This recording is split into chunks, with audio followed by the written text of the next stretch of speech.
Ok, pessoal, muito boa tarde mais uma vez a todos. Meu nome é Felipe Dalbello. Eu tenho o prazer e a honra hoje de conduzir junto aí com vocês, apresentar, melhor dizendo, que eu vou conduzir a doutora Gabriela, uma série de webinars do Instituto Brasileiro de Direito e Ética Empresarial, tem a iniciativa de difundir, multiplicar o conhecimento e chegar às pessoas de maneira democrática. Então, a ideia é que nós aqui, como nós bem destacamos, difunda o conhecimento, traga experiência de mercado, de profissionais de altíssimo nível, né? Não só no aspecto acadêmico, mas também profissional, para que vocês entendam que o DIRECT é mais do que ser um instituto, mas levar à sociedade, os seus stakeholders, a transparência, as boas práticas e a integridade dos negócios.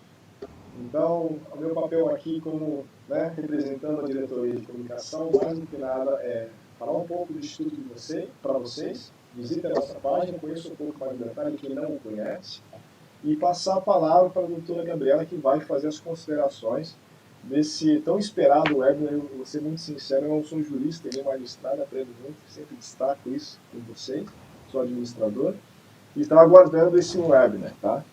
Então, doutora Gabriela, Rodrigo, Rubens, sejam muito bem-vindos. Eu estarei aqui no backstage apoiando vocês e também acompanhando as perguntas aí via YouTube. E deixo a palavra com você, doutora, para conduzir esse webinar tão esperado e relevante nos tempos de pandemia do Covid-19. Obrigada, Felipe. Acho que vocês estão me ouvindo bem, né? Para mim é um prazer mediar esse webinar, especialmente pelo tema, né? É um tema, a gente separou aqui algumas questões bem polêmicas da atualidade, enfim, a ideia é um bate-papo mesmo sobre os reflexos penais relacionados às questões que surgem a partir dessa crise sem precedentes que a gente está vivendo agora, ocasionada pela pandemia do coronavírus no Brasil. A gente vai, então, abordar os reflexos criminais, né, de determinados atos dentro desse contexto da pandemia causada pela expansão do Covid no Brasil. Eu sou Gabriela Blanchet, para quem não me conhece, eu sou diretora executiva do IBDE, sou sócia líder da área de governança corporativa, riscos e compliance do Blanchet Advogados, mestre em Direito pela FGV, pós-graduação em Direito Tributário pela PUC de São Paulo, especialização em compliance e governança pela Universidade de Coimbra. E para mim é uma honra e um prazer poder estar aqui para mediar esse webinar com dois profissionais muito bem posicionados e super bem referendados no mercado. São dois criminalistas tops, o Dr. Rodrigo Carneiro Maia, que é pós-graduado pela PUC de São Paulo em Direito Penal e Processual Penal, pós-graduado em Direito Penal Econômico pelo IBCCRIM, que é o Instituto Brasileiro de Ciências Criminais, tem extensão internacional em Direito Penal Econômico pelo IASP, especialização em Direito Penal e Compliance pelo Instituto Econômico e Europeu, né, da Faculdade de Direito de Coimbra, é membro associado ao Instituto Brasileiro de Ciências Criminais, o IBCCRIM, e é também membro, presidente da Comissão de Criminal Compliance do IBREI, que está nos apoiando aí hoje neste webinar, que é o Instituto Brasileiro de Desenvolvimento de Relações Empresariais e Internacionais. E o Rubens Oliveira, que é pós-graduado em Direito Penal e Processual Penal pela PUC, tem extensão internacional em Direito Penal Econômico pela Universidade Pompeu Fabra, em Barcelona, na Espanha, é membro das comissões de Direito Penal e Processual Penal da OAB de São Paulo e é também diretor de Relações Institucionais do Instituto Brasileiro de Direito e Ética Empresarial do nosso IBDE. Pois bem, sejam bem-vindos, doutores, podemos começar? A primeira pergunta vou direcionar para o Rodrigo.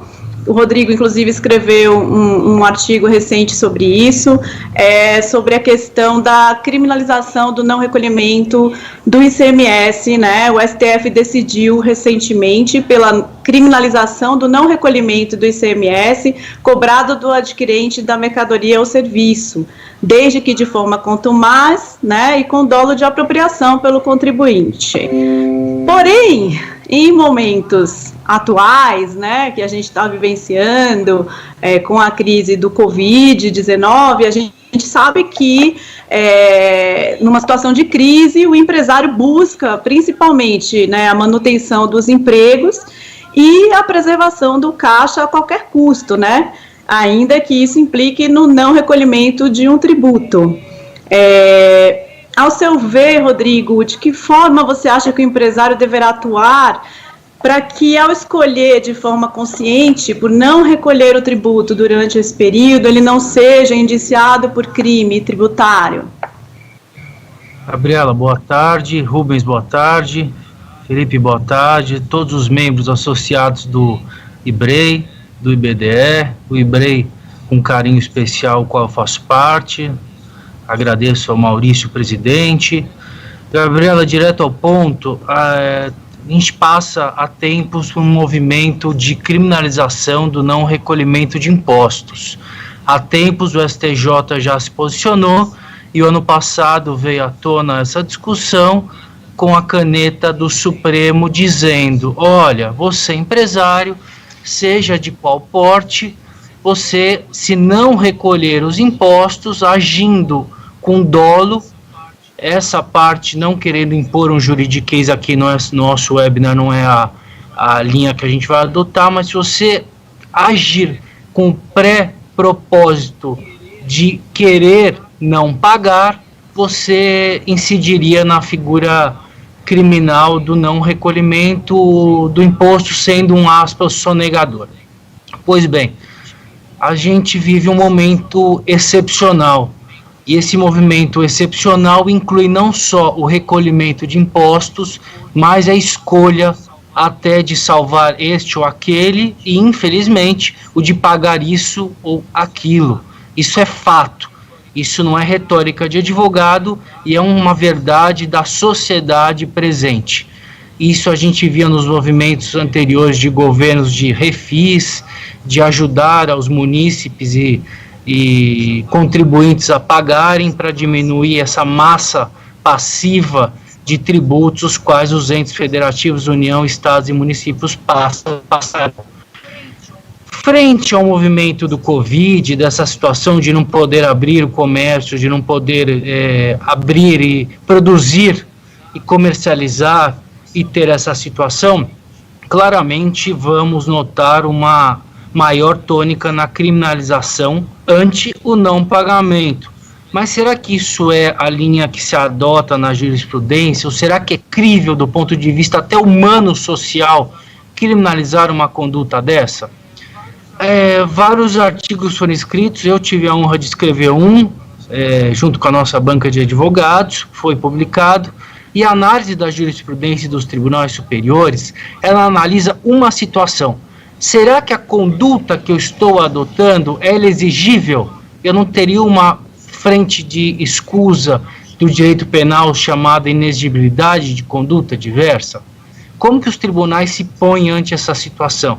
Eles se põem da seguinte linha de pensamento de juízes, embargadores, ministros do STJ e do Supremo Tribunal Federal. Se você, empresário, na linha jurídica, comprovar que você não tinha outro movimento a fazer ante essa escolha ou outra, uma verdadeira escolha de Sofia, eu vou prestigiar o pagamento de impostos ou vou manter os salários de funcionários, de colaboradores da minha empresa?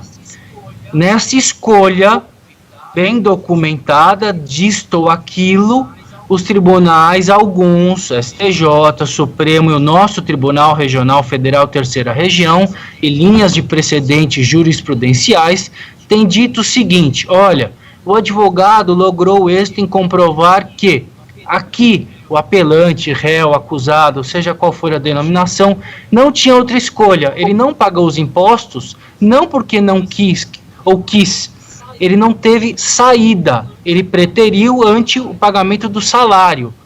Então, chegando à questão da pergunta bem posta, é que é uma escolha em que tem que ser documentada e vai o senso humano. Eu não recolhi porque eu não tinha outra saída. O meu comércio está fechado, eu não tenho receita e tenho despesa. Ante essa situação, a minha conduta não tem o dolo. Eu não estou deixando de recolher impostos para comprar um bem de luxo, eu não estou adquirindo um imóvel, eu não estou ampliando instalações, filiais ou mandando dinheiro para a matriz no exterior, porventura. Eu estou tendo uma escolha única.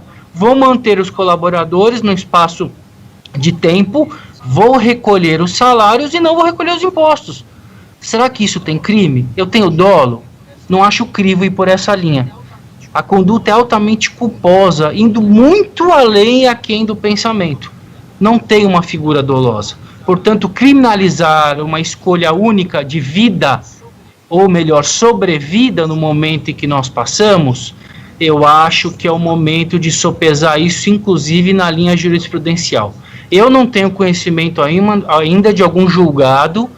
Eu ia te fazer essa pergunta. Covid como uma escusa legítima de não recolhimento. Mas o que há sim é julgados em que se postam como demonstrada a impossibilidade de outra conduta, o preterir o pagamento de uma coisa, salários ante impostos, é uma maneira sim de afastar o elemento do dolo, ou seja, a atitude do contribuinte para não ter configurado o crime. Mas uma coisa é mais certa que a luz do sol de colocar.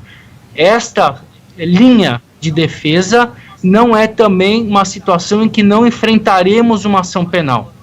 Por mais dolorosa que a seja, nós, infelizmente, vamos nos deparar com clientes e consultas jurídicas de ações penais postas em que o governo, a Fazenda ou a União dizem: você não pagou, agora se vira para comprovar o porquê. Por mais que seja um fato notório, que independa de provas perante o Código de Processo Civil, é uma situação. Então, essa é a linha a se adotar: documentar, proteger e talvez até demonstrar o óbvio, que é a situação em que a gente se adentrou e se legitima a tomar atitudes até não esperadas, porque o bom empresário brasileiro sofre para pagar em dia os seus impostos e nunca tem como via de regra: já sei que dia 30 eu não vou pagar, ou vou declarar de forma falsa, ou vou omitir do fisco. Não, isso não é via de regra no Brasil.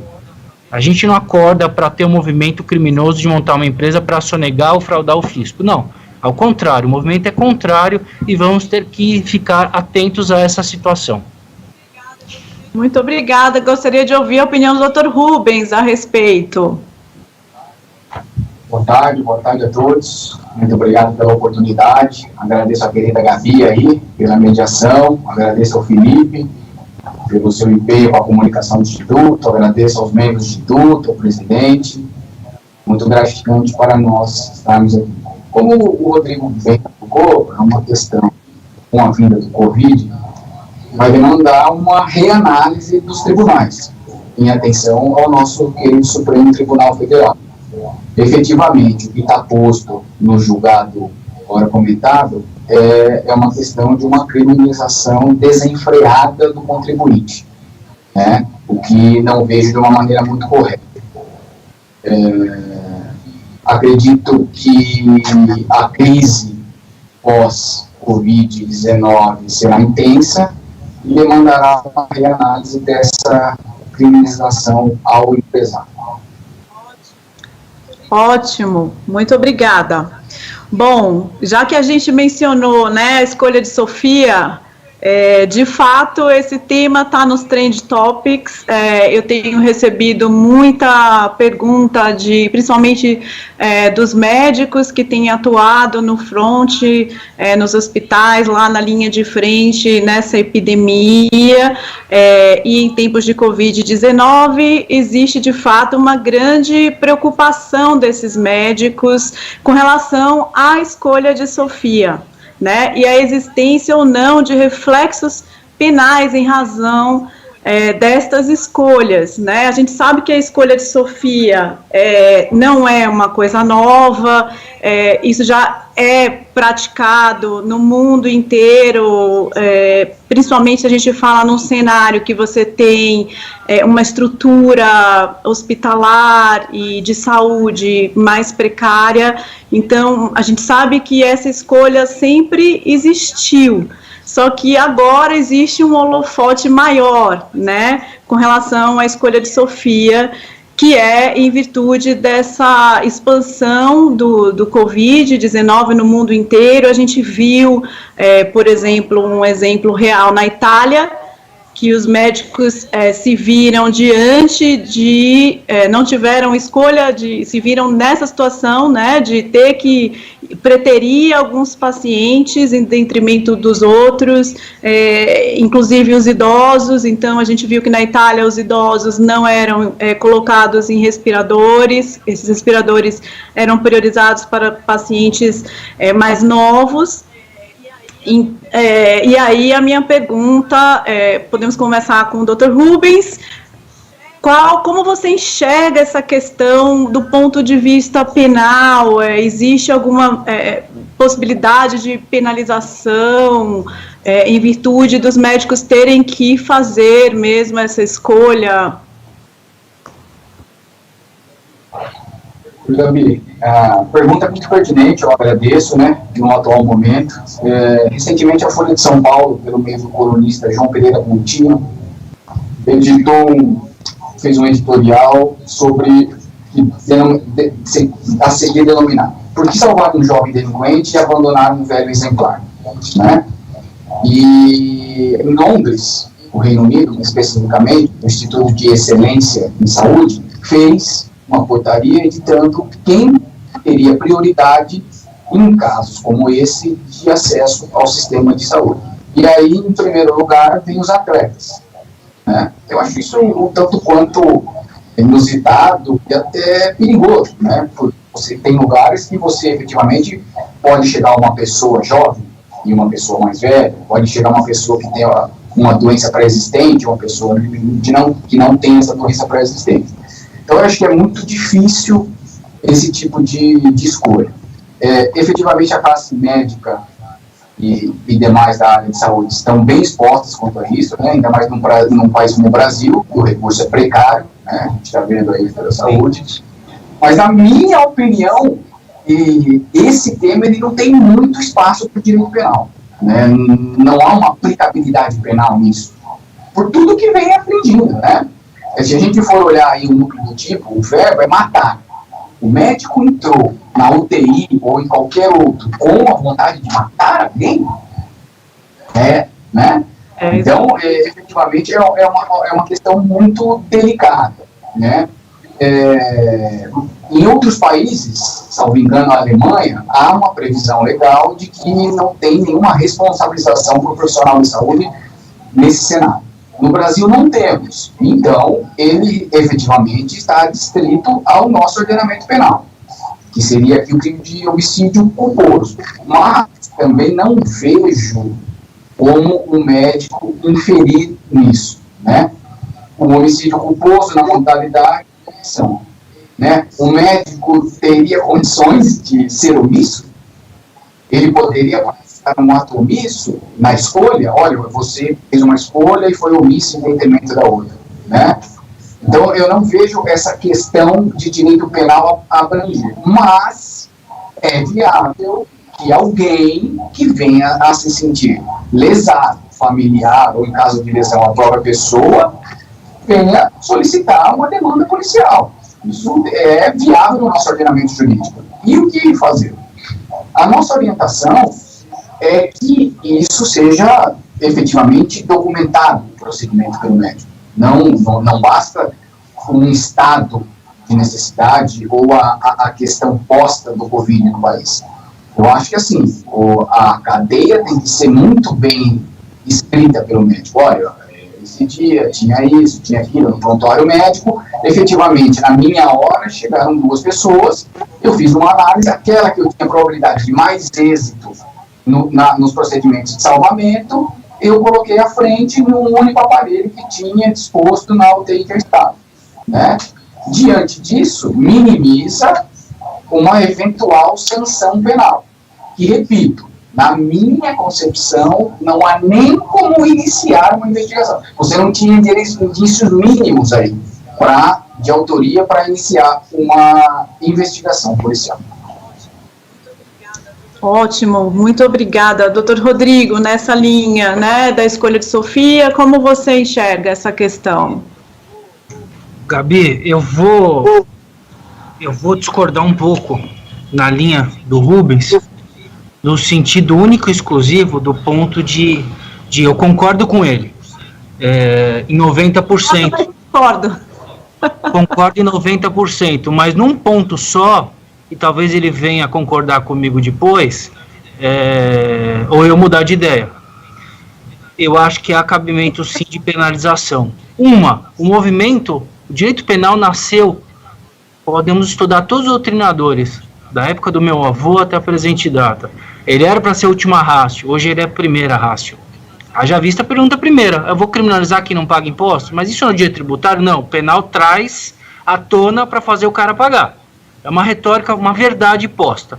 Então, trazendo a resposta dele, é o seguinte: essa escolha do profissional de saúde, nós aqui atendemos bastante profissionais de saúde que se vêem em situações de homicídio, como ele bem colocou, culposo, em situações de falta, às vezes, até de exames que esquece numa emergência e o paciente vem a evoluir alto.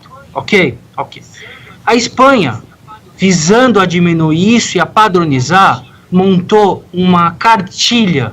Eu não vou adentrar muito, até porque não somos da área de saúde e nem tenho essa formação e nem a desejo. Respeito e dei uma lida. Ela uniformizou essa linha chamada medicina de catástrofe.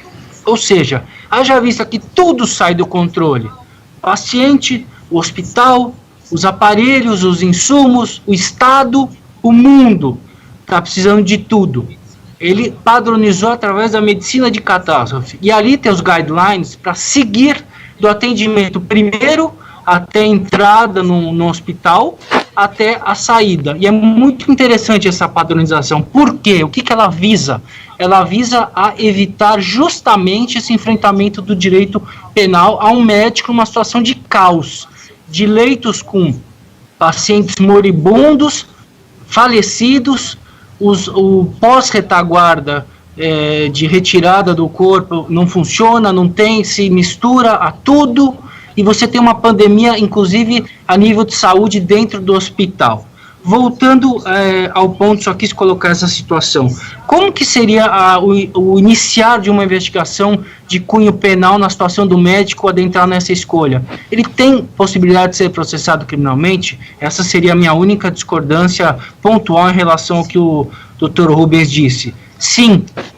Há saída legal para tirá-lo dessa situação extrema? Sim. O Código Penal, ele abarca possibilidades no seu artigo 23 e 24, aos nossos, quem nos ouve aqui pode depois pesquisar ou nos mandar perguntas. O 23 e 24 do Código Penal brasileiro, ele abarca situações de exclusão de ilicitude. E ele fala, é bem rapidinho, não há crime quando o agente pratica o fato em 1. Estado de necessidade. 2. Legítima defesa não é o caso. 3. Estrito cumprimento do dever legal.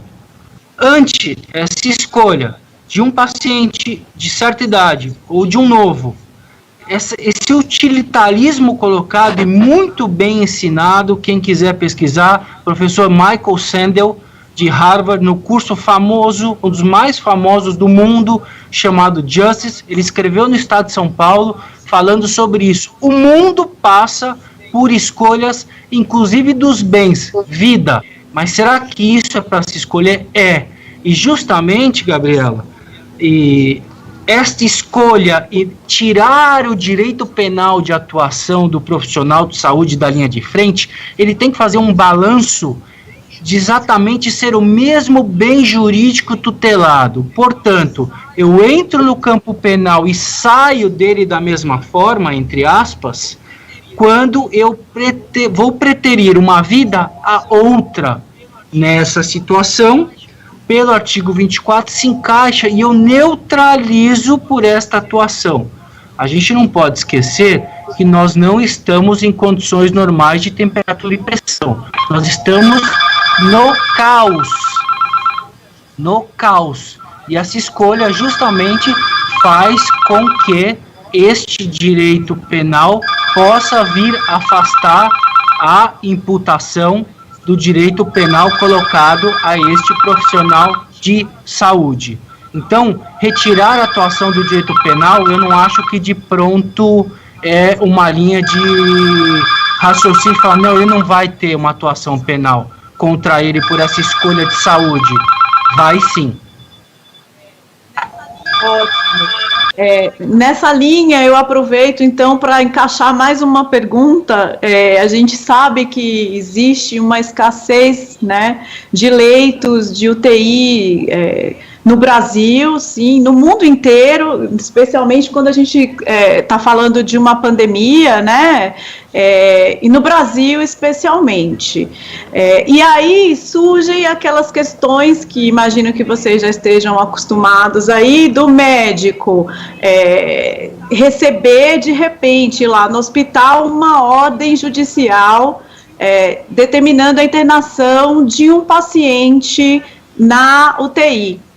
E aí, o que acontece? A UTI está lotada e chega aí um mandado judicial para esse médico, dizendo que o médico obrigatoriamente deve, de repente, retirar um paciente, no caso de falta de vaga, para internar aquele paciente que apresentou esse mandado judicial. Só que, às vezes, o paciente que está lá na UTI está num estado de saúde, muitas vezes, mais grave do que o estado de saúde desse paciente que entrou com ação judicial e recebeu esse mandado judicial de internação na UTI. Daí fica aquela questão do médico, né? Cumpro, não cumpro, e a questão dos riscos, né? Tanto do médico resolver não cumprir o mandado judicial, quanto dele dizer que vai cumprir, mas cumprir de forma tardia esse mandado judicial. E aí, essa situação se agrava mais ainda se um dos pacientes vem a óbito, né, infelizmente. Então, existe essa preocupação, eu gostaria muito de ver o posicionamento, entender um pouco como que vocês pensam com relação a essa questão. Podemos começar com o Dr. Rodrigo, que já estava falando, pode comentar essa questão, e depois a gente ouve a opinião do Rubens. Tenho minha direita à réplica aqui, hein? Anota aí. Então você pode fazer a réplica, então vamos conversar com você. Vai lá, deixa o Rodrigo começar. Eu vou aguardar.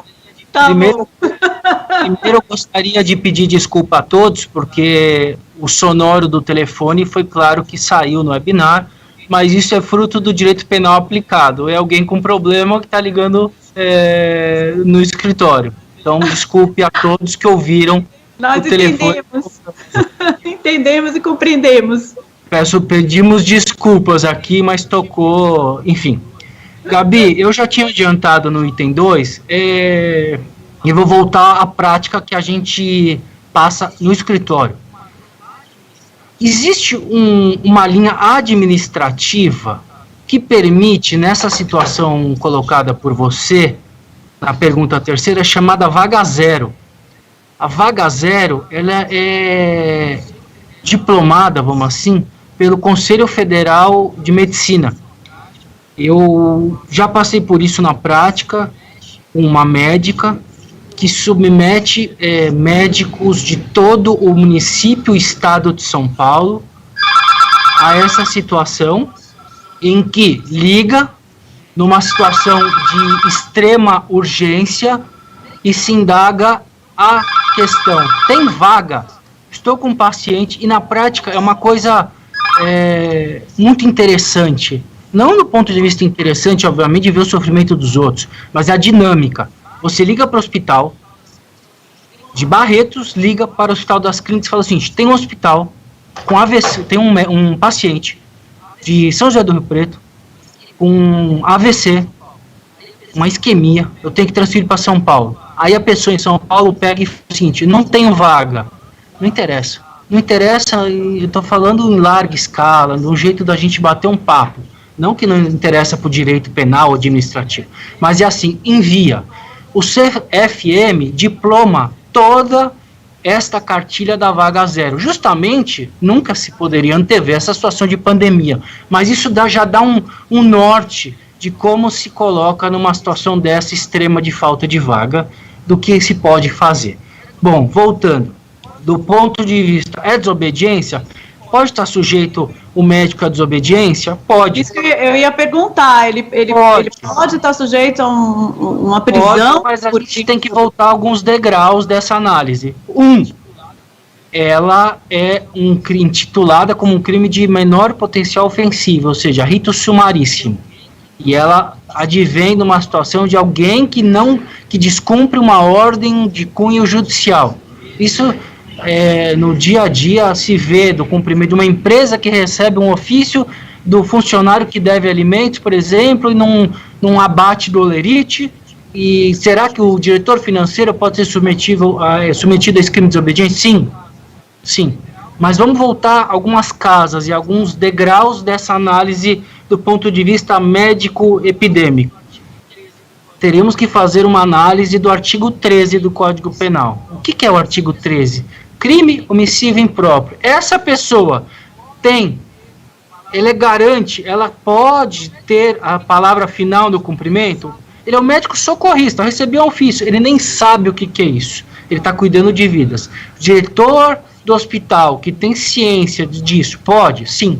Porque ele é o garante dessa situação final. Ele tem a noção e o discernimento jurídico e não fático ou médico de dizer, estou descumprindo. Quem está na linha de frente não sabe, a responsabilidade dele é cuidar de pacientes. Mas é uma pergunta interessantíssima, porque ela tem desdobramentos do cunho médico profissional, ser submetido a uma sindicância, um processo disciplinar, de uma família que bate, como a gente viu em Manaus, está vendo em Belém, no mundo inteiro, famílias em absoluto desespero, que choca a imagem, batendo no hospital, o hospital fechando as portas, dizendo, eu não tenho vaga, eu não tenho respirador, morrendo na rua. Repito, isso é realidade. Mas será que o direito penal pode vir a solucionar isso? Quem viver verá, mas o que a gente vê em situações mais diminutas, sim. E o crime de desobediência também pode sim ser utilizado. E não esqueçamos da indenização. O direito civil, responsabilidade de cunho civil, ela é objetiva, coisa que o direito penal abomina. Não existe responsabilidade penal de cunho objetivo. Por isso que eu brinquei, vamos voltar umas casas, analisar se aquela determinada figura no hospital, seja público, seja particular, seja clínica, seja qualquer nosocômio, ela tem a responsabilidade de garantir esse atendimento, e não havendo, está incidido num crime culposo ou doloso ou desobediência? Sim, todas as figuras são plenamente cabíveis, ainda mais numa situação de desespero em que nós enfrentamos. E não vamos esquecer da análise da pergunta anterior, que eu vou passar para o Rubens para me alongar, do estado de necessidade e do exercício regular de um direito e estrito cumprimento do dever legal. Tudo isso tem que estar no mesmo balaio de análise jurídico-penal. Obrigado, Gabi. Obrigada, eu entendo, e aí me surge uma pergunta. A gente pode, então, concluir que em recebendo, aí eu pergunto para o Rubens, ele já aproveita e fala a réplica, enfim. Então, um médico, né, se colocando no lugar do médico, um médico que está lá, atuando na linha de frente, no front, no hospital, naquela loucura que a gente está vendo aí, enfim, infelizmente, em todos os noticiários. Chegou o mandado judicial, Qual o conselho, então, que a gente poderia dar para esse médico? Cumpra imediatamente, não, avalie as circunstâncias primeiro, se você tiver que tirar um paciente, por exemplo, mais grave, para pôr este que tem um mandado judicial menos grave, avalie se vale a pena descumprir ou cumprir de forma tardia, enfim, qual o conselho que a gente poderia dar para um médico que se encontra lá nessa situação, né, nesse caos que a gente está vivenciando aí, sem precedentes. Dr. Rubens. Primeiro eu vou na minha época, eu não concordo com a análise do querido sócio, mas é uma análise pertinente também, né? Porque se você for falar em estrito cumprimento do dever legal, primeiro o profissional tem que ter condições de exercer. Num estado desse, ele tem condição de exercer? Por isso que, assim, eu sou extremamente garantista, acho que minha análise é prévia. Isso a gente está falando dentro de um sistema colapsado, né? Vamos deixar bem claro aqui. Senão também não tem muito cabimento à análise, né? Se ele não está no sistema colapsado, aí ele tem que atender. Não seja de uma maneira efetiva, mas de uma maneira ele tem que entender. Então, no sistema colapsado, eu entendo que não há muita margem para a aplicabilidade do direito penal, né, pelos motivos já expostos. Quanto à pergunta, essa é uma pergunta extremamente complexa, porque você também tem uma ordem judicial, né? Tem um juiz lá, o poder estatal falando para você, meu amigo, cumpre aí, porque senão você terá complicações. Agora, de novo, partindo da análise de um sistema colapsado, é difícil a situação do profissional de saúde, né? A gente não pode deixar de imaginar isso. Olha, interna um rapaz aí, aqui não tem leito. E aí? Agora, também... Pois é, e por outro lado, o juiz, às vezes, não tem acesso. Por exemplo, o juiz que expediu esse mandado judicial, desculpa te interromper, mas só para complementar, não tem acesso a esse dado que neste mesmo hospital, o médico vai ter que tirar um paciente mais grave para colocar esse que ele, né, a gente tem a falta também da comunicação, então isso tudo é um complicômetro, né? Não, sim, em 99% dos casos o juiz não tem, porque ele tem a análise pronta lá do demandante, né? Então o demandante foi lá, o juiz interno, que senão ele vai morrer, o juiz também não vai ficar comigo lá, se eu não mandar internar, não vai morrer, né? Exato. Então sobra para o médico lá, lá no front. Então, de novo, no sistema colapsado, que não há necessidade, eu acho que é difícil a responsabilização do médico. Ele pode ser instado num procedimento administrativo, que eu acho que é o mais razoável, o direito penal devia vir por último. Quando tudo não funcionou, deveríamos ter o direito penal, mas infelizmente no Brasil isso é o inverso, né? O que dificulta aos operadores do direito penal, deixa um sistema prisional abarrotado, né, que não cumpre os deveres constitucionais, mas isso é uma outra história. Voltando, o médico, nesse cenário, eu também não vejo de uma isenção de aplicabilidade de direito penal, se ele apenas virar as costas e falar, eu não tenho vaga. Eu acho que ele tem que procurar todos os meios para atender. Se você não tem vaga, você tem que redirecionar, né? Se não tem vaga em nenhum lugar, aí fica um pouco difícil, mas acho que o médico também tem que atentar a alguns deveres, né? Ele não pode simplesmente virar. Agora, ele pode escolher, olha, esse paciente eu acho que já consegui tirar do leito de UTI, vou passar esse e determinar a ordem judicial. É uma saída, né? Mas, repito, virar as costas de maneira de um médico proceder nesse... Aí, sim, ele pode ser responsabilizado criminalmente. Entendi. Ô, Gabi, eu concordo plenamente, até porque o Rubens tem uma formação mais próxima da área de saúde, e eu adiro totalmente ao que ele está falando. Só não esquecemos uma coisa, que é o que estão, inclusive as decisões hoje de acusados que pedem aos magistrados não serem presos, por exemplo, ou estarão submetidos ou a total falta de atendimento de saúde, ou podem estar submetidos a contrair o Covid, os juízes já mudaram de entendimento, já não acham que é condício sine qua non de colocar em casa em prisão domiciliar. Eu concordo em gênero número grau do que o Rubens disse. Só uma outra coisa, mesmo em época de pandemia, não é um cheque em branco de se rasgar as leis vigentes no país.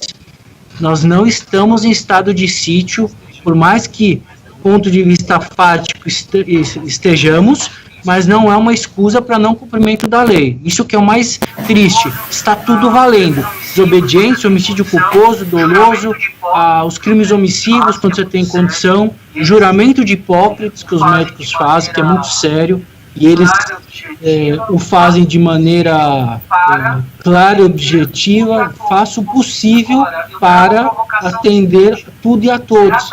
Agora, eu trago a provocação seguinte: será também, do ponto de vista dos processos médico-disciplinares, a discussão da cloroquina, certo? Eu não sei a fonética correta. Cloroquina. Tem estados visando a salvar pacientes fazendo o respirador com sacola plástica. Ele não está, de certa forma, não agindo de forma errática? Não, ele está salvando. Então, se a gente pudesse afastar de toda a sorte o ordenamento e o arcabouço jurídico a nível administrativo, penal, órgãos de classe, poderíamos dizer que ele não estaria submetido a uma sanção qualquer que seja a seara, mas sim, eventualmente sim, pode estar, por mais aberrante que seja a situação, porque a lei está aí, e ela é dura, muitas vezes para uma situação que não deveria ser. Só queria colocar essa linha até de proteção aos médicos que estão na linha de frente e não tem os itens básicos, muitas vezes, que os hospitais são geridos por OS. Isso não é uma crítica, é uma realidade. Né? Aproveitando, então, já que você mencionou, daí surge uma pergunta que nem estava no script, mas, enfim, eu acho que é uma pergunta que muitos querem saber, a questão dos tratamentos, né, off-label, que são tratamentos experimentais, não necessariamente, né, são aprovados pelos órgãos regulatórios. No entanto, ele está lá naquela situação de que não tem muita outra opção a não ser fazer o teste com esses medicamentos que eventualmente possam ajudar, como foi o caso da cloroquina, né, que foi aventado aqui, dentre outros medicamentos, o antiviral para tratamento da AIDS, lá, o Remdesivir, enfim, outros tipos de medicamentos, e aí a gente entra nessa mesma situação, né, a gente está vivendo uma pandemia e ele está fazendo uso de tratamentos off-label, né, como é que vocês enxergam nessa mesma linha, né, de exclusão da penalidade, né, digamos assim, em virtude da situação, ou não? Como que vocês enxergam? Olha, eu vejo que um tratamento fora das normas legais é crime. Eu não vejo de uma outra maneira. Agora, existem estudos recentes, portarias recentes, que podem dar margem a isso, né? Agora, fora um tratamento aí para trazer um exemplo bem grotesco, mas de um presidente de uma grande nação, se você vai lá e usa desinfetante, aí você comete um crime, né? Fora das normas estabelecidas, sejam elas administrativas, uma cloroquina da vida que o paciente assinou um termo lá de responsabilidade em virtude de ser um tratamento experimental. Mas aí isso tem que estar dentro das normas legais, né? Eu não tenho também todo esse conhecimento para falar sobre o direito médico, mas se está fora, por exemplo, de uma Anvisa, não tem uma autorização de um ente que respalde a atitude do médico, aí ele está apto a levar... Assumindo alguma responsabilidade, né? Alguma possibilidade de responsabilização, né? Exato. Tá ótimo. Bom, então vou trazer mais uma cabeluda aqui agora. Com relação, vamos mudar um pouco agora o assunto, todo mundo acompanhou, enfim, tem acompanhado nas notícias alguns casos polêmicos que se tornaram públicos, por exemplo, de um empresário que fugiu para a Bahia estando infectado com Covid-19 e mesmo após ter a confirmação de que estava com a doença, continuou fez festa, convidou amigos para sua casa, enfim, de uma certa forma quebrou ali uma regra da quarentena, do isolamento social, né? A gente também tem casos de digital influencers que, enfim, patrocinando festas e aglomerações. Hoje mesmo eu li uma notícia no UOL de uma mulher que foi presa em flagrante ontem no Ceará por realizar uma festa, né, promovendo uma aglomeração, inclusive usando o dinheiro do auxílio lá dos R$600 que ela tinha recebido do governo. E aí eu gostaria de ouvir dos nossos criminalistas aqui. A gente pode começar pelo Rodrigo, depois o Rubens. Qual a opinião de vocês? Quais são os crimes que as pessoas estão, né, estão sujeitas ou não a algum tipo de crime? Enfim, gostaria de ouvir vocês. O Gabi, dividindo, o Rubens, inclusive, escreveu um artigo muito interessante sobre o ponto de não cumprimento de medidas sanitárias. Esse artigo foi até publicado. Verdade, eu li, é verdade. Então, haja visto contraditório, eu vou pedir para, até por educação, que escreveu um artigo, eu vou pedir para que ele comece e ser justo, que o artigo é dele e da Narla do escritório. Rubens, Vossa Excelência tem a palavra. Vamos lá, Rubinho. Eu só não falei que cabeluda não é para mim, né? Então eu fiquei aguardando. Vamos lá. Isso aí é uma questão que vem à tona aí, né, nesse período. Existem algumas disposições no Código Penal sobre o descumprimento. A gente tem orientações normativas e leis recentes que disciplinam a conduta do cidadão nesses termos de pandemia, né? Nós temos o artigo 268 do Código Penal, e eu penso que é o artigo mais aplicável a essa espécie, na medida em que ele venha a infringir determinação do poder público no sentido de contaminar pessoas. Eu acho que isso é perfeitamente aplicável.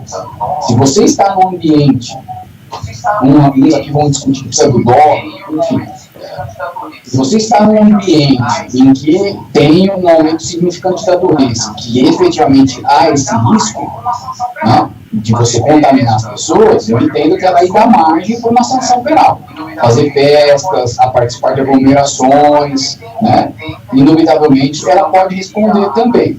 Agora também tem quem entenda que isso não caberia a análise de um artigo específico para voltar no crime de desobediência. Tem uma norma do poder público, você não pode fazer aglomeração, você vai e faz a aglomeração, você está desobedecendo uma ordem legal. Então você também está apto aí a essa modalidade criminosa. O que difere um pouco do artigo 268, a meu ver, é que no artigo 268 ele teria que ter aí uma ciência de uma contaminação e participar de uma aglomeração, né, assumindo esse risco. Enfim, essas são as colocações que tem, mas isso no país, isso é muito novo, né? Então, em termos de julgado também é difícil, então a gente tem muita especulação doutrinária. Mas acredito que esse seja a modalidade mais adequada para a atual situação, por conta da pandemia, que é justamente muito argumento jurídico para determinar o que está acontecendo no mundo. Qual a sua opinião sobre esse tema? Rodrigo, qual a sua opinião sobre esse tema? Esse tema é mais do que... Gabi, eu acho que esse tema é mais do que atual, e é um tema que vai acabar sendo desenvolvido por bancas de advocacia, notadamente no tema gestão de risco. Por que eu digo isso? O tema gestão de risco já vinha há muito tempo, na época do Carrefour, que teve um preposto que bateu no animal, na época da cerveja, por situações outras de saúde, mas por que eu estou trazendo isso para fato presente? Nós conhecemos, no sábado, houve uma grande pessoa com influência digital, muito conhecida, com X milhões de seguidores em sua conta de Instagram. Isso significa que o que faz, fala, vende igual água, e sua conduta também é motivo de repercussão. Tinha apoiando várias marcas de renome internacional e marcas de itens de primeira necessidade de consumo que simplesmente tiraram o seu apoio e a sua aderência da marca a esta pessoa, haja vista que ela fez uma pequena festa em seu apartamento ou casa, isso não é um caso, e descumpriu exatamente isso. E as marcas, horas após, no dia que não era útil seguinte, falaram: eu não posso ter a minha imagem vinculada a uma pessoa que descumpriu isso. Então, são dois temas interessantes. Sim, é a criminalização do artigo 268, igual o Rubens disse, que a pena não é tão alta, ela é só para título informativo, de 1 mês a 1 ano. É uma... E qual seria o crime? Infração de medida sanitária preventiva, artigo 268 do Código Penal, que é o artigo que o Rubens, com a Nájila do escritório, escreveram a 4 mãos. Certo, Rubens? Confere? O artigo é nessa linha, né? E eles fazem uma análise frente ao crime de desobediência, que só poderia ser inserido se não tivesse norma própria, que é justamente essa norma do artigo 268. Então, é uma realidade, Gabi, o que importa é a gestão de crise de risco das condutas que você pratica e às vezes não acha nem que o direito penal pode ser trazido para resolver, mas não só pode, como já está. Exatamente. Então, a gente está falando aí de duas vertentes, né? Tanto a penal, a criminalização, que as pessoas acham que não é possível, mas existe sim a possibilidade, e a questão da cobrança mesmo, da sociedade, né? Porque tem sido cada vez mais forte, a gente vê a sociedade aí repreendendo diversas condutas, seja de digital influencers, de políticos, de pessoas que têm um poder de vocalização enorme, né? Muito bem. E aí, eu sei que a gente está apertado, né, no nosso tempo, mas eu tenho uma última pergunta, que é uma pergunta que todo mundo quer saber, enfim, todos nós, a gente está sujeito a isso, a gente sabe que as fake news, né, não são novidade na internet, a gente sabe disso, mas a pandemia do Covid-19 trouxe como consequência uma onda muito mais grave de fake news. A onda mais grave de fake news já registrada desde que o termo se popularizou em 2016. Isso foi uma informação, um artigo no Valor Econômico, publicado no dia 20 de abril. As fake news, a gente sabe que elas se espalham, né, rapidamente, elas são difíceis de se rastrear, elas trazem consequências, elas geram determinados comportamentos na sociedade. E aí eu gostaria muito, para finalizar, prometo que a última pergunta, depois a gente abre para a pergunta das pessoas que estão assistindo, do nosso público, mas eu gostaria de ouvir de vocês, a gente pode começar pelo Rubens, quais seriam, se existem, né, se é possível, quais seriam as responsabilidades criminais dessas pessoas, tanto das pessoas que repassam as fake news, né, quanto sites e blogs que divulgam essas fake news. Gostaria de ouvir a opinião de vocês a esse respeito. Rubens. Obrigado pela pergunta. Essa pergunta também é pertinente para o momento, né? Porque a gente está vendo uma onda de fake news aí de pessoas que têm uma certa representatividade no país.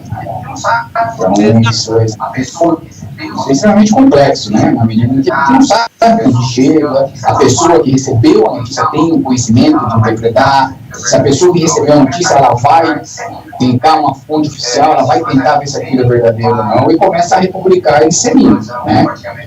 Existe um projeto de lei para proibir, intitulando compartilhamento de fake news, e as mensagens falsas ou news, elas são atentatórias contra a honra, no primeiro momento, né? A pessoa que divulga ou a pessoa que compartilha, mesmo compartilha, ela pode ser instada a uma gama de crimes, em específicos crimes contra a honra, né?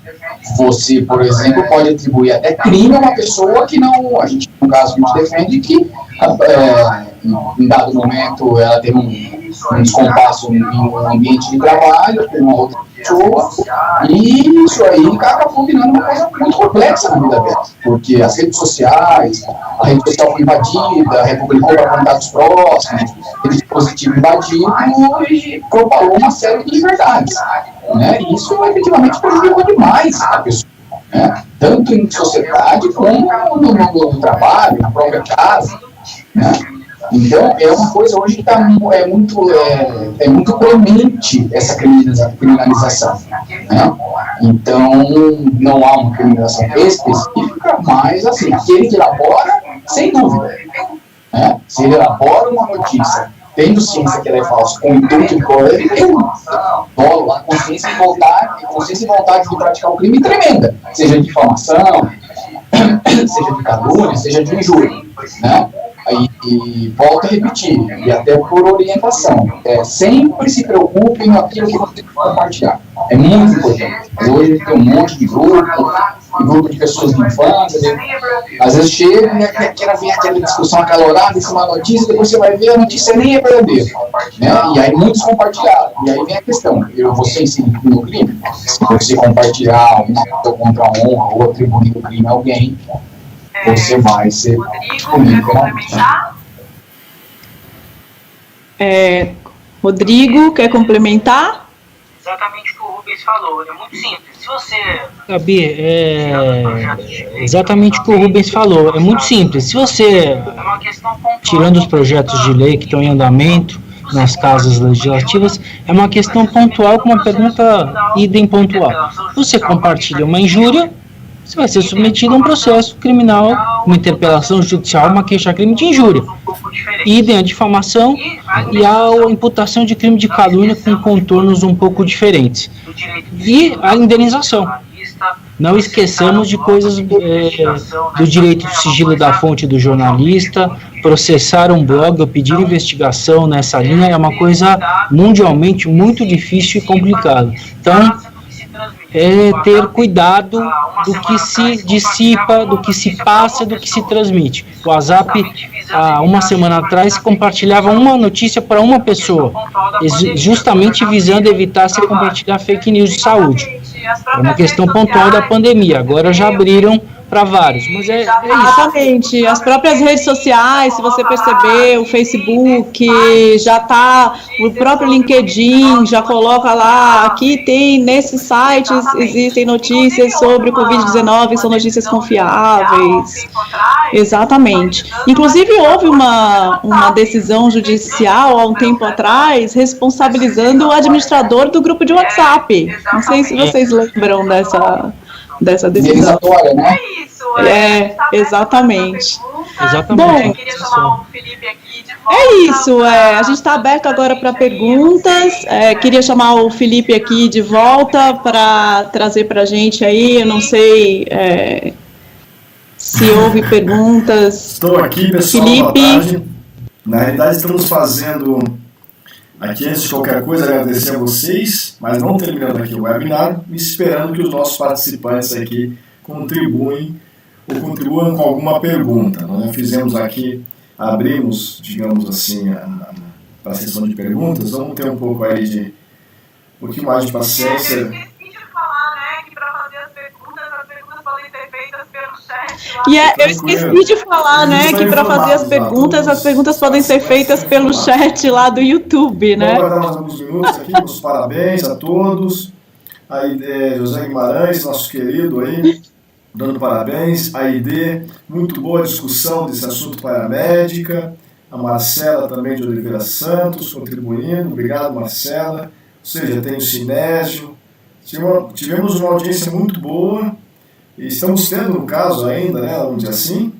E vamos aguardar, pessoal, se vocês tiverem alguma pergunta ainda, a fazer os nossos ilustres aqui, palestrantes. Pois é, eu estou entendendo que vocês estão... Se for pergunta cabeluda, melhor ainda. Manda bala, aproveita. Inclusive, são perguntas... Claro, são perguntas abertas aí, completamente transparentes. A gente já respondeu todas as perguntas. As pessoas também entendam que o IBDE, além de ter a ética e a integridade em um dos seus pilares, nós trabalhamos todos nós aqui, né? Com muita transparência. Vocês fiquem à vontade aqui, Gabi, Rodrigo, Rubens, em encerrar, deixa eu ver aqui, assuntos muito atuais, Carolina Calil, parabéns. Não sei, aguardamos mais alguns minutos, vocês que conduzem aí, não estão vindo mais nenhuma pergunta não, tá? eles estão, acho que na verdade, muito fiéis aqui, Olha, né? O número ainda de participantes não diminuiu. Então fiquem à vontade se vocês querem fazer as considerações finais. E eu já agradeço aqui e volto no finalzinho. Estou aqui atrás dos bastidores, tá? Se tiver alguma pergunta, eu atualizo vocês, tá bom? Acho que seria ótimo. Então, Rubens, Rodrigo, vamos aí arrematar tudo isso que a gente discutiu. Então, Rubens, Rodrigo, vamos aí arrematar tudo isso que a gente discutiu e fazer um resumo aí. Eu vejo que a gente tem muitos médicos preocupados, enfim, qual o recado ou o conselho que vocês deixariam aqui para a gente finalizar esse webinar? Acho que principalmente para os médicos, a gente só tem a agradecer, que estão lá na linha de frente, muitos deixaram família em casa, e eles têm uma preocupação muito grande de ter a melhor condução possível, ainda que chegue um momento que ninguém quer, que é esse momento da escolha de Sofia, que tem sido tão debatido, enfim, em muitos meios de comunicação. Então, qual seria assim, a mensagem final que vocês deixariam aqui para eles nesse webinar? Rubens. Vamos lá. O questionamento do pessoal da área de saúde acho que nunca foi tão incisivo, né? Primeiro, se eles vão dar conta. Segundo, que eles também estão expostos, né? São os mais expostos aí ao contágio. Então, realmente, a situação deles não é muito fácil, não. A minha orientação é documente, porque a pandemia um dia vai passar. Os prejuízos, a tristeza daqueles que tiveram os entes que se foram, não vai passar tão cedo, né? Então, médico, enfermeiro, auxiliar de enfermagem, enfim, pessoal, se documenta. Paramédicos, né? Cuidado com os prontuários especificamente, né? Se documente. Se você se deparar numa situação dessa, faça de tudo para que chegue muito bem documentado. Desde como você entrou, o passo a passo como foi acontecendo, as pessoas que estavam próximas, aquelas que podem vir a corroborar a sua versão. Isso é muito importante em matéria penal, né? Então, se documente. E, efetivamente, isso vai acontecer ao profissional da área da saúde hoje.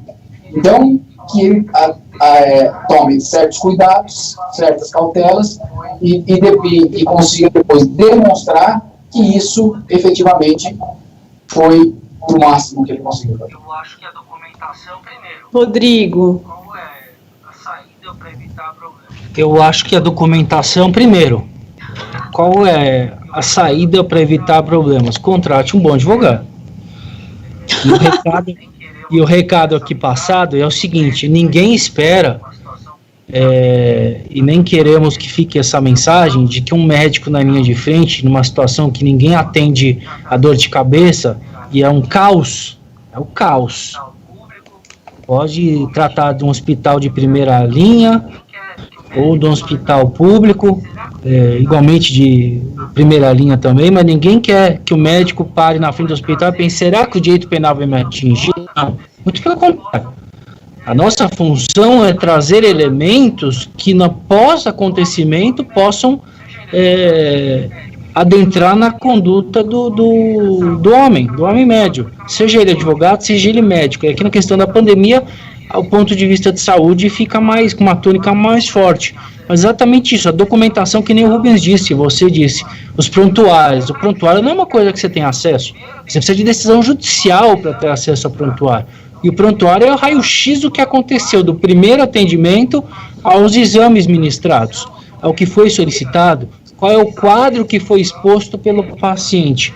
Não esqueçamos que o médico não tem obrigação de saber, de esponte próprio, o que tem aquele paciente. Se ele não passar o quadro do que ele realmente tem, do que o direito penal chama de concausa, do que havia ou do que há, o remédio administrado e o tratamento clínico talvez não seja correto.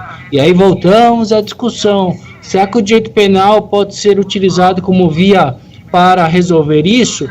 É o que se vê aos baldes, processos de médicos e processos éticos disciplinares de médicos em situação de caos que seguiram uma linha ou outra. Podemos esperar que, infelizmente, e isso eu falo com muito pesar no coração, Nós não temos interesse nenhum de ver isso acontecer, mas é claro como só o que vai acontecer, como já aconteceu com um hospital que ministrou cloroquina e não tinha passado pelo comitê de ética submetido ao executivo, uma situação assim. Então, veremos diretores de hospitais, médicos processados até em órgãos de classe por não ter seguido os protocolos. Mas será que é crível pedir para seguir um protocolo quando a vida está em risco? Será que não estudaram anos a fio, estudam para colocar em prática situações de emergência? Nós, advogados, idem. Você está num julgamento, às vezes, que acontece uma situação, você tem que lançar a mão uma situação que você não esperava. Essa é a vida como ela é. Parafraseando Nelson Rodrigues, mas é uma verdade. O direito penal, o direito administrativo, infelizmente, repito, como foi e está na primeira pergunta posta pela Gabriela, ele vem sendo trazido para socorrer os problemas da sociedade moderna. Será, Gabi? Será, Rubens? Será, Felipe? Será os nossos ouvintes? Que aplicar o utilitarismo de salvar uma vida ou outra, um juiz, o órgão do Ministério Público vai entender que foi um ato de salvamento? Será que isso vai ser utilizado como linha de excluir a responsabilidade penal ou civil? Se a gente lê o texto que o Michael Sandel é um texto espinhoso, mexe muito com o seu brio, com o seu sentimento, com o que você entende de justo. O que é justo para mim, às vezes não é justo para o outro. E essa é a nossa missão aqui, é aplicar o direito. Mas essa sensação de abdicar de uma vida e salvar outra, isso é o que está acontecendo. Abre os jornais de qualquer linha, você vê Espanha, Itália, Europa em geral, salvo países como Grécia e Austrália, que tiveram uma parada repentina de contaminações, é o direito se socorrendo da escolha de salvar um ou outro. Médicos que não podem adentrar em asilos e salvar idosos porque lá está infestado de vírus e não tem o básico. Então, será justo o direito em sua totalidade ser chamado para resolver problemas da sociedade moderna e problemas dela? É uma inquietação que eu me vejo sem resposta e talvez seja motivo de um outro webinar. São muitos problemas e talvez zero de soluções. Inclusive chegou aqui uma pergunta, só para finalizar rapidinho, que a gente já está estourando o nosso tempo, justamente relacionada a isso, provavelmente veio de algum médico. Vocês acreditam que há expectativas de medidas jurídicas protetivas para a classe média? É uma pergunta da Alessandra Paula. 3 minutos. Medidas jurídicas para a classe média no sentido de proteger a classe média, é isso? Isso. Alguma medida jurídica que seja protetiva para a classe médica, nesse momento que eles estão vivendo. Além de documentar, tem alguma outra forma de se proteger, alguma medida jurídica?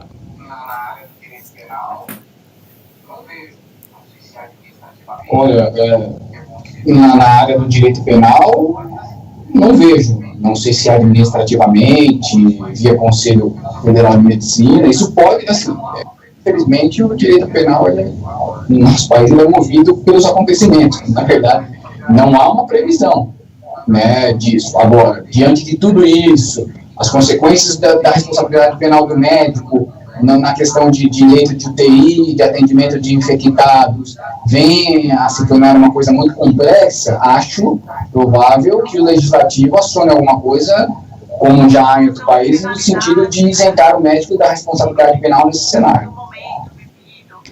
Alguma exclusão de penalidade, né? Em virtude do momento vivido.